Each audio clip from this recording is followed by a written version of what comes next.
For today's video. My God. Ayan, so nag-ulan siya kagabi kaya baha yung dadaanan ko. Wala lang din mag-isa. Parang nakausap yung camera.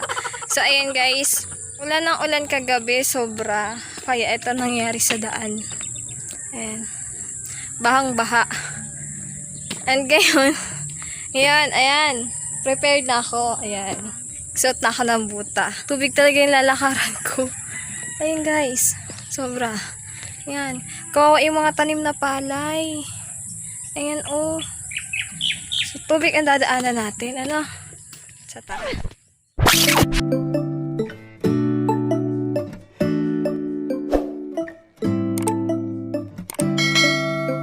Ayan siya oh. Buhay probinsya nga naman. Ano?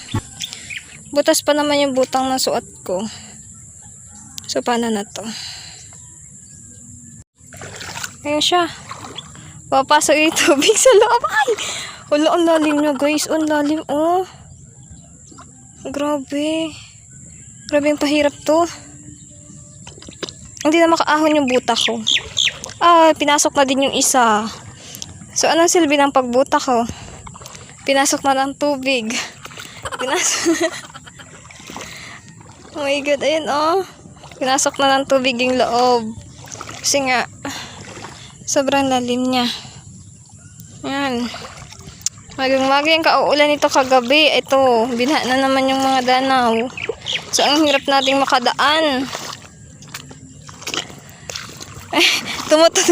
Tumutunog yung mga tubig sa loob ng butak. Oh my God. Ayan.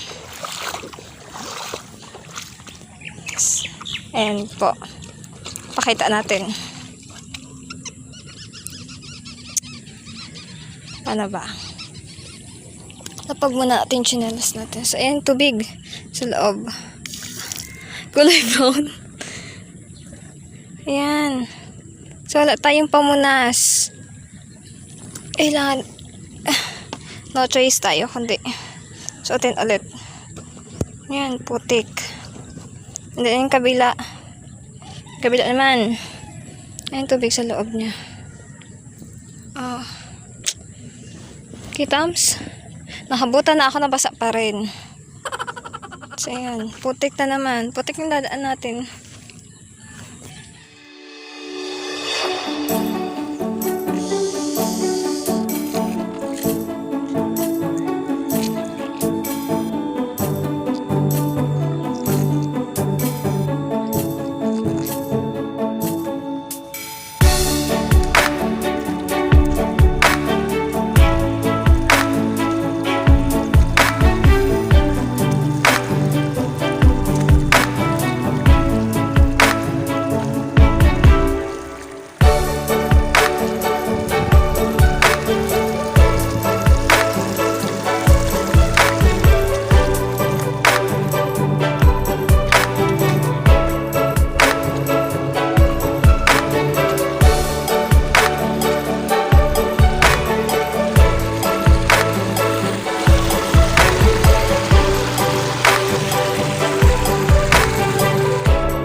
Pa yung daan.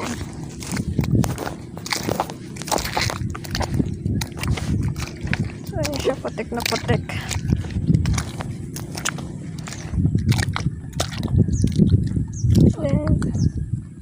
Yan. Sige, kita nyo naman yung buta ko. Putik na putik. So, yan.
So, ganyan kapag tag-ulan.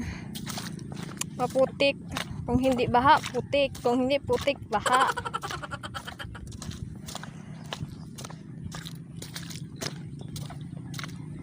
Yan ang paghihirap namin sa tuwing labi kami ilalabas sa kalsada.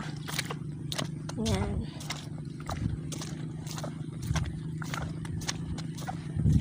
Kaya minsan kawawa naman yung ibang mga palay kasi minsan bagong tanim.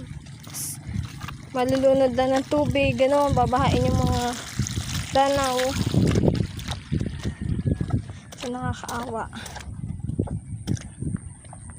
So, ayan guys, medyo malapit-lapit na tayo sa kalsada.